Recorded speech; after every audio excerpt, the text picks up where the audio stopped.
He repaired an old millionaire's house for pennies to buy medicine for his sister. But under the floor, he found not gold, but something that changed the owner's life. Watch until the end to find out how one box became the beginning of a new destiny. Subscribe and write in the comments which city you are watching from. The road to the old house wound like a forgotten scar through the trees, narrow and overgrown, the gravel buried beneath decades of moss and rain. Arthur Lake drove slowly, his hand steady on the wheel, eyes fixed on the map that lay folded beside him, though he knew he didn't need it. The directions weren't for finding his way. They were a ritual, a reminder of where he had come from and where he had not returned for almost 50 years. He hadn't been back since he was a boy, since the summer when his grandfather's hands still smelled of wood oil and the house still breathed with warmth. Now, he was an old man himself, wealthy, accomplished, and utterly hollow. After selling his construction empire for a sum most would call freedom, Arthur discovered something far worse than captivity: emptiness. The noise of the world receded, and all that remained was the echo of questions he had avoided his entire life. He had built towers and bought names, but he could not remember the sound of his own laughter. He had no one to share his dinner table, no one waiting at the window. His marriage had dissolved years earlier under the weight of ambition and silence. His children spoke to him through lawyers, not letters. So when he found, buried among his mother's papers, an old photograph of a stone house swallowed by ivy, with the faint handwriting on the back that said, "The house that smelled like bread and rain," something inside him stirred. He remembered it then, the scent of sawdust, the creak of the floorboards, and his grandfather's voice, patient and low, teaching him to plane wood smooth as silk. "A house isn't dead until you forget it," his grandfather had said. And Arthur had forgotten it. The realization stung more sharply than he expected. That night, he poured himself a drink, sat in the silence of his high-rise apartment, and decided to go back. He told himself it was just a symbolic gesture, a way to spend time and make use of his fortune. But deep down, he wanted to test whether something he had once loved could still be brought back to life. When he called his assistant, Brian, to arrange everything, his voice carried the dry tone of command that had once built empires. "Hire a crew," he said. "I want the house restored to its original condition. No modern nonsense. Just repair it, make it stand again." Brian, ever efficient, promised to take care of it. Arthur hung up, unaware that he was putting his past into the hands of a man who understood only profit. Brian was younger, sharp-suited, always watching the numbers more than the people. When Arthur gave him the restoration budget, a generous one, Brian immediately began cutting corners. He told himself it was practical. Why waste good money on an abandoned house deep in the woods? He contacted several construction workers in the nearby towns, offering them wages so low that even the most desperate refused. The locals laughed when they heard about the offer. "The millionaire's gone stingy," they said in the tavern. "Wants a palace built for the price of a shed." But Brian didn't care. He took his commission quietly and continued to post small ads, hoping someone would eventually bite. A week passed, then another. No one answered. The house stood waiting, hidden under the forest canopy, its chimney half collapsed, its roof sagging beneath layers of moss. The path to the porch was swallowed by weeds, the windows dark and hollow like empty eyes. To the people of the nearby village, it was just another ruin, a place of old ghosts and cold memories. But one afternoon, in the corner of a dusty cafe where the local paper lay folded on the counter, a 17-year-old boy named Jamie Miller read Brian's advertisement. Jamie's life was a story no one cared to read. He lived with his little sister, Lizzie, and their aunt, in a cramped 2-room flat at the edge of town. Their mother had died when he was 10, their father had left before that, and the rest of the family had scattered like leaves in the wind. His aunt worked long hours at a warehouse, her back bent and her paychecks thin. Lizzie was sick. Some lung condition that made her cough through the nights, and the medicine cost more than they could ever afford. Jamie had taken every odd job he could find, carrying boxes, fixing bicycles, cleaning yards. But it was never enough. When he saw the ad for work restoring an old house, something inside him sparked. Not hope exactly, but a sense of purpose. The pay was small, almost insulting, but it was work. And work meant medicine. That was enough. He packed his tools into a battered suitcase, slung his worn backpack over his shoulders, and left before dawn. The road to the house was long, but he didn't mind. He walked with a quiet determination, the suitcase bumping against his leg, the forest thickening around him with every step. By the time he reached the clearing, the afternoon light had turned gold. The house stood before him like something from another world, broken yet proud, its chimneys standing crookedly against the sky, ivy crawling across its face like veins. Jamie stopped a few feet away, his breath caught somewhere between awe and sadness. This was no house. It was a wounded thing that had been left to die, and for reasons he couldn't name, he felt sorry for it. A black car waited by the old path. Brian stepped out, phone in hand, his shoes too clean for the mud. He looked Jamie up and down, the thin boy in a patched shirt, with dirt on his sleeves and exhaustion in his eyes. "You're here for the job?" he asked, already unimpressed. "Yes, sir," Jamie said quietly. Brian frowned. "You've got experience?" "Some," Jamie replied. "Enough to work." Brian smirked. "You'll be alone out here. No crew, no power, no running water.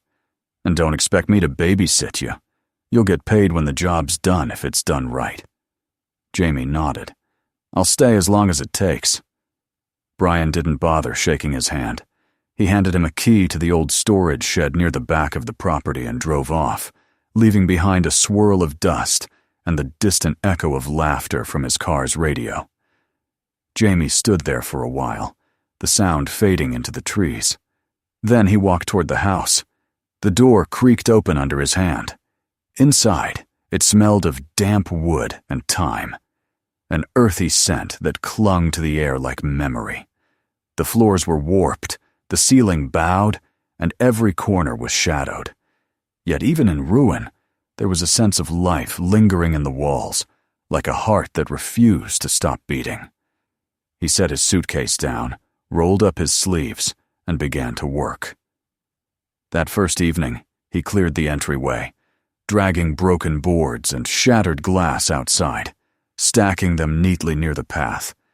He swept the dust into small piles, patched the cracks in the window frames, and by nightfall, there was space enough to stand and breathe. He ate a piece of bread he'd brought from home, drank water from his canteen, and sat by the doorway watching the last light fade through the trees. When darkness fell, he found an old lantern in the shed, cleaned its glass, and lit it. The flicker of its flame threw soft shadows across the walls, and for the first time since his mother's death, Jamie felt a strange calm. He opened a small notebook, his only luxury, and wrote carefully, in letters almost too small to see. Day 1. The house is worse than it looks, but it's not dead yet. Maybe if I work fast, I can save it. In the following days, he rose with the sun and worked until the stars came out. He pulled weeds, mended steps, scrubbed walls blackened by time. His hands blistered, his back ached, but he never slowed. At night, he slept in the shed, listening to the forest. The whisper of leaves, the cry of owls, the slow drip of water from the roof. He began to feel that the house was listening too, watching him with quiet curiosity. Villagers sometimes passed by the path, glancing at him from a distance. "That boy'll quit before the month's out," they muttered. "No one can fix that place." But Jamie kept working. He didn't care what they thought. He wasn't fixing the house for them. He was doing it for his sister. And maybe, though he wouldn't have admitted it, for himself. Days turned into weeks. The path cleared, the roof stopped leaking, and the porch stood upright again. The forest around the property began to change, too. Birds returned to the eaves, and the grass grew softer where the weeds had been. The house, once silent, now seemed to breathe again. Jamie sometimes talked to it while he worked, the way his mother used to talk to plants when she gardened. "You'll be all right," he would whisper. "You just need time." Far away, in his city office, Arthur Lake received sparse reports from Brian Brief, dismissive notes about slow progress and unreliable help. Arthur barely read them. He was more interested in the thought of the place itself, the image of it lingering like a dream he couldn't quite remember. He told himself he'd visit once it was nearly finished. For now, he let the days pass, unaware that, in the heart of his neglected inheritance, a boy he had never met was rebuilding not only his grandfather's home, but the man Arthur had forgotten how to be. One evening, as Jamie watched the fog roll in from the woods, he heard the distant echo of a car approaching. He didn't know that inside it sat the man whose life his work would soon change forever. The headlight swept across the clearing, then vanished behind the trees. Jamie turned back to the house, brushing dust from his hands. Tomorrow, he told himself, he would start fixing the roof. Tomorrow, maybe, the house would start remembering. And far beyond the forest, in a hotel room of glass and silence, Arthur Lake closed his laptop and stared at the photograph again. The house seemed to look back at him, its windows dark, its walls weary. He couldn't explain why, but something in him whispered that it was waiting. Morning came quietly, with the pale light of dawn seeping through the half-repaired windows. Jamie woke to the sound of rain dripping from the eaves, the smell of damp wood clinging to the air. The nights had grown colder lately, and the thin blanket he used did little to keep the chill away, but he didn't complain. Each day was a small victory, another plank fixed, another section of roof made whole. What had once been a ruin was slowly, almost reluctantly, taking shape again. The house, though silent, seemed to respond to his persistence.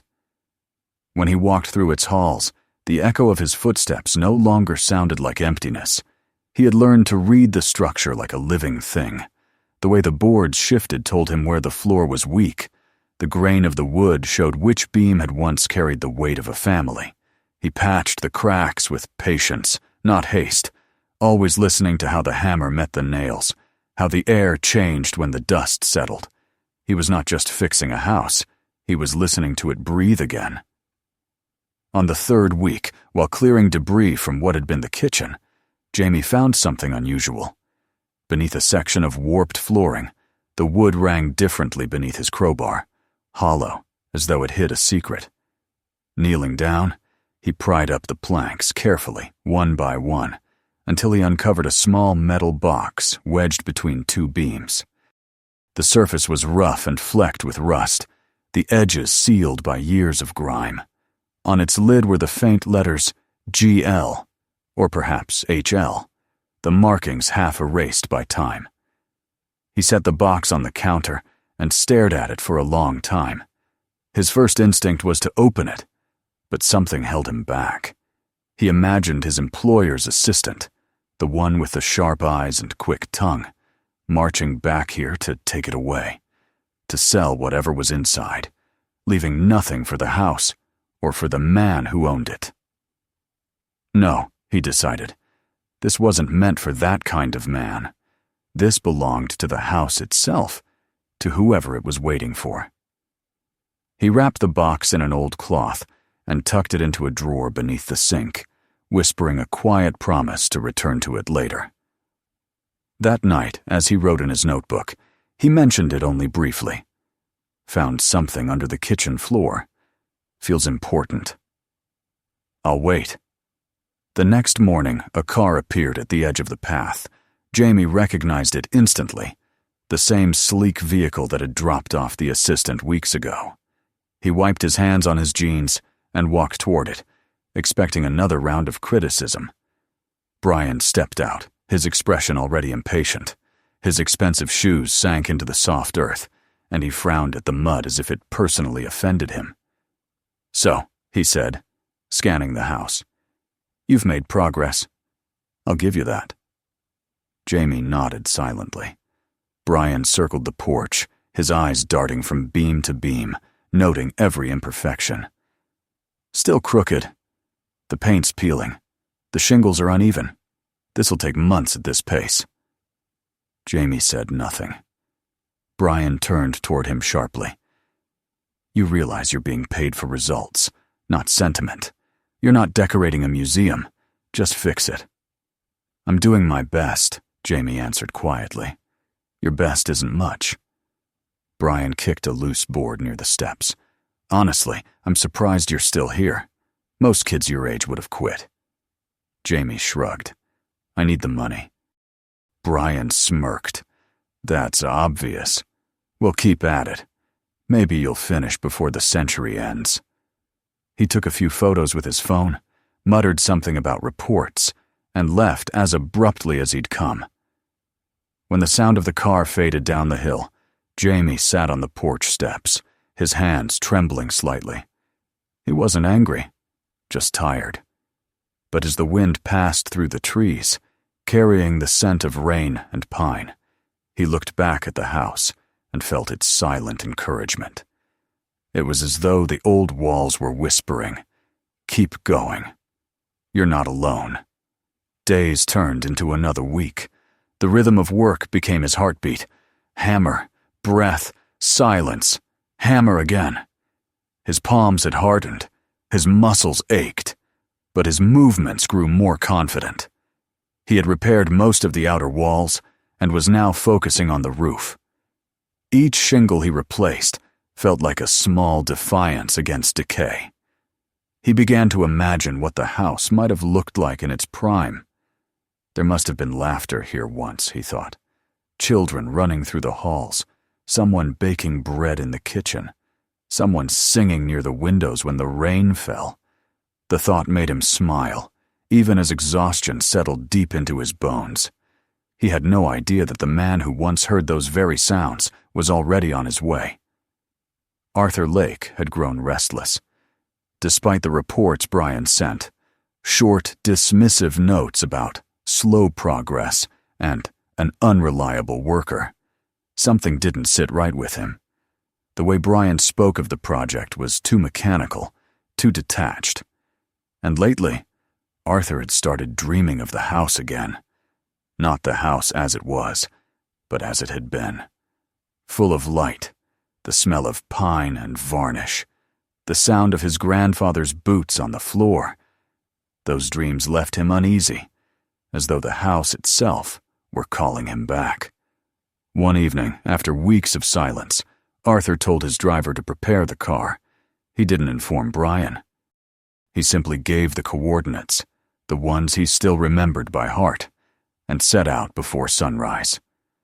The farther he drove, the more the air changed, sharper, cleaner, scented with soil and rain. By the time he reached the outskirts of the forest, his pulse had slowed. For the first time in years, he felt something close to anticipation. When the car turned onto the narrow dirt path, Arthur leaned forward. Through the trees, he caught glimpses of the house, the roof partially restored, the walls scrubbed clean of ivy, the porch repaired. It was unmistakably the same place, yet somehow alive again. He stepped out, his shoes crunching on gravel, and saw a boy standing by the well, hammer in hand. The boy looked up, squinting against the light. He was thin, sunburned, his hair damp with sweat. But there was a steadiness in his posture, the kind that comes from purpose, not pride. Arthur hesitated before speaking. "You must be the worker Brian hired." "Yes, sir," Jamie said. "I'm almost done with the roof." Arthur studied him, puzzled. "You've been here alone all this time?" "Yes, sir." "No crew?" Jamie shook his head. "Couldn't afford one, I guess. But it's fine. I manage." Arthur walked around slowly, his eyes tracing every detail. The repaired steps, the cleaned windows, the patched corners. There was care here, not the careless efficiency of hired labor. Every nail seemed to have been driven with thought. He turned back to the boy. "Why do you keep at it? There can't be much money in this." Jamie hesitated, then said softly, "My sister's sick. The money helps." Arthur nodded, not trusting himself to speak. For a moment, the forest was silent around them. He could hear the steady drip of water from the gutter, the distant sound of a woodpecker somewhere beyond the trees. Then he said, almost to himself, "You remind me of someone I used to know." That afternoon, Arthur stayed longer than he intended. He walked through the rooms, tracing his fingers along the walls, the edges of old window frames, the marks left by tools long gone. The smell of wood dust filled the air, and it carried him back decades, to his grandfather's laugh, to the sound of chisels on oak. When he stopped in the kitchen, he felt something shift beneath his foot, a faint hollow sound. Jamie noticed. "That's where I found the box," he said quietly. Arthur turned to him. "What box?" Jamie hesitated, then opened the drawer beneath the counter and took out the wrapped bundle. "I didn't open it. Thought it might be yours." Arthur unwrapped the cloth slowly. The box was heavy in his hands, its metal cool and rough. When he saw the faint initials, his breath caught. H.L. Henry Lake, his grandfather. He didn't open it right away. Instead, he stood there, staring at it as though afraid of what it might contain. Then he looked at the boy. "You found this?" Jamie nodded. "Under the floor." Arthur nodded once. "You did right not to open it." He paused. "Thank you." He carried the box outside and sat on the steps. The air was thick with the scent of rain and pine sap. For the first time in years, Arthur felt something stir inside him. Not nostalgia, not regret, but a quiet pull towards something he had lost long ago. When he finally spoke, his voice was low.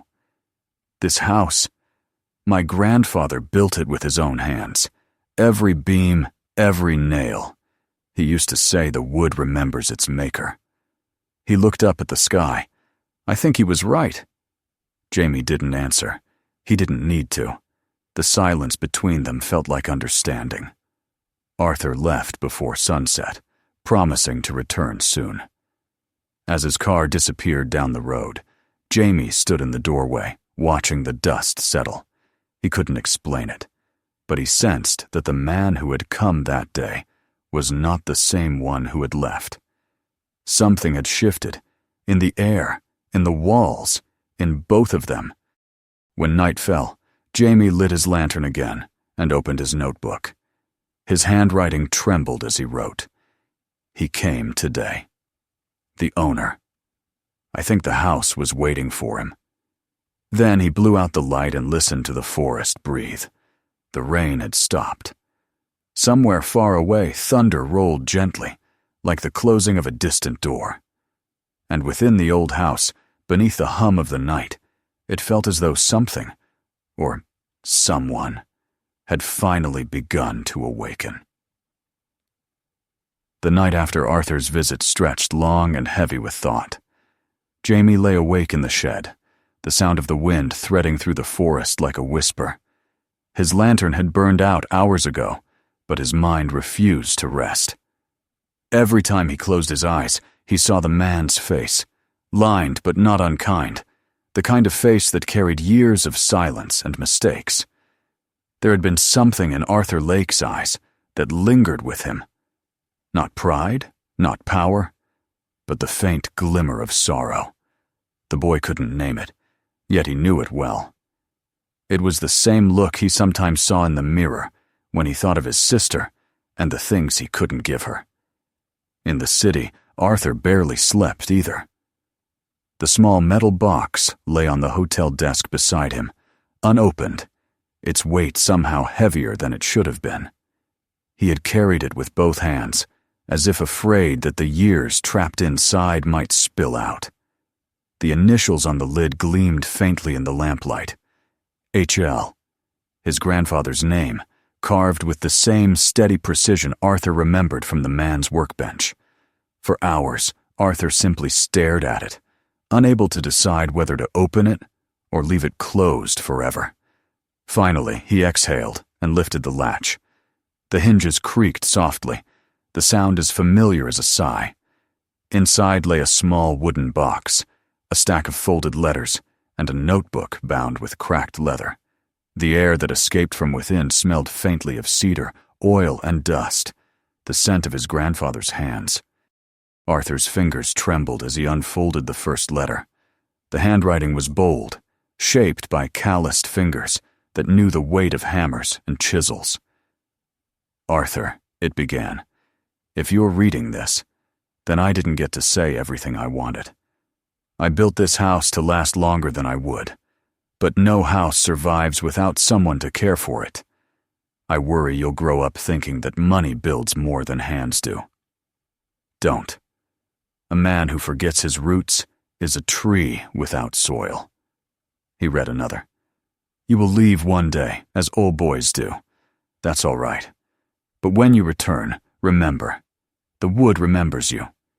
Every nail you drive in will echo the last. Don't build new walls to hide from the old ones. And another, written in shaky ink. I sometimes imagine you walking these rooms when I am gone. You might not understand the things I left unfinished, but maybe you'll finish them not with tools, but with heart. Arthur stopped there, his vision blurred.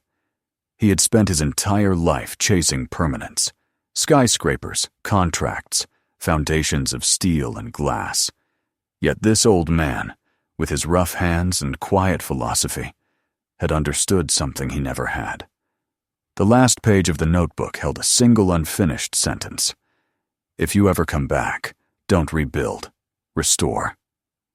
He folded the letters carefully and returned them to the box. In the silence of the room, he felt the sharp ache of regret, but also something unfamiliar. Peace. The house, the boy, the letters. They were all parts of the same message, one that had waited half a lifetime to reach him. At dawn, he checked out of the hotel and drove back to the forest. The early light shimmered through the trees, catching in the wet leaves like tiny stars. When he arrived, Jamie was already at work, repairing a window frame. The boy looked up in surprise when he saw the car. I wasn't expecting you today, Jamie said. I wasn't expecting myself either, Arthur replied. I had some reading to do. He stepped closer, holding the box.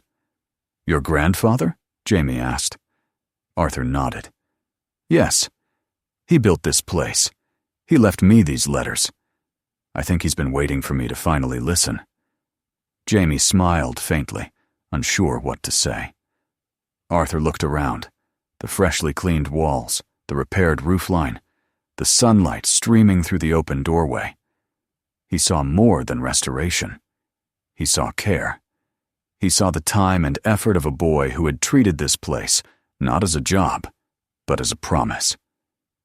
Brian told me you were slow, Arthur said quietly. He didn't tell me you were saving it. Jamie shrugged. I just wanted to make it right. Arthur watched him for a moment longer. You've done more than that. That afternoon, he dismissed Brian by phone. The man protested, made excuses, tried to justify himself with budgets and reports, but Arthur cut him off. You don't understand value, he said, and hung up.